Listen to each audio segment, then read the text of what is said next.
Qui a tué et découpé en morceaux Alexandre Ginca? La famille du garçon et toute la région de Pau ont dû attendre quasiment 2 ans avant d'avoir une réponse à cette question. Bonjour, je suis Marion Aquilina. Pour France Bleu, je vais vous raconter l'enquête sur la disparition d'Alexandre Ginca à Pau.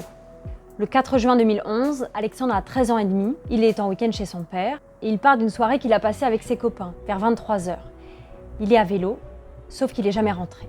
Alexandre, 14 ans, disparu à Pau depuis le 4 juin. Les affiches sont placardées en 4x3 dans les rues de Pau et des alentours, et dans la ville on parle que de ça.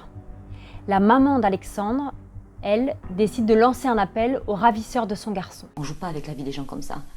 Et on ne joue pas avec un gamin de 13 ans et demi, parce qu'on parle toujours de notre vie, mais on ne sait pas lui ce qu'il endure. Voilà.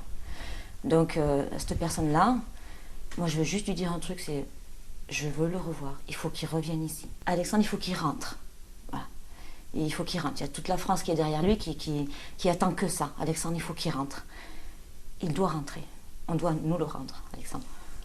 L'affaire Alexandre Ginca bascule dans l'horreur le 26 juin. Ce jour-là, un SDF trouve, près des berges du Gave de Pau, un morceau de corps, une cuisse. Et les analyses révèlent que le fémur appartient à l'adolescent et qu'il a été découpé post-mortem. Près de 5000 personnes se réunissent pour rendre hommage à Alexandre Ginca. Les policiers mènent plus d'1 millier d'auditions, des centaines de perquisitions. Et il y a une vingtaine d'enquêteurs qui, eux, sont spécialement affectés à la cellule Alexandre. Au mois d'octobre, pendant 2 jours et demi, ils utilisent une pelleteuse. En fait, ils veulent creuser sous une digue qui a été construite peu de temps après la disparition d'Alexandre. Ils creusent et là, ils découvrent des ossements humains qui appartiennent à l'adolescent.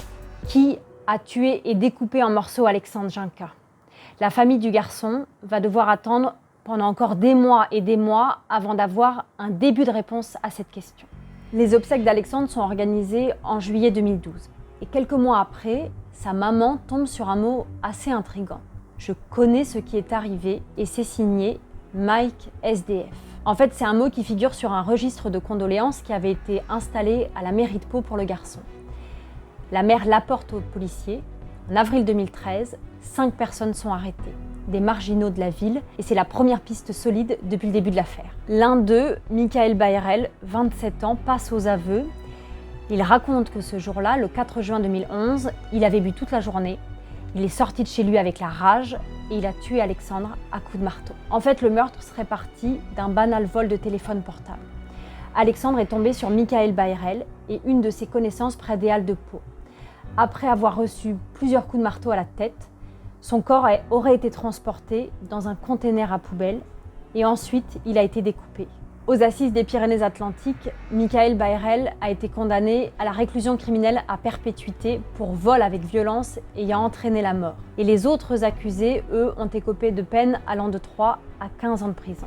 Le calvaire d'un garçon, l'inquiétude de toute une ville aussi, une enquête monstre pour un crime monstrueux. Toute cette affaire, nous allons la revivre à travers le parcours de Valérie Lance, la maman d'Alexandre.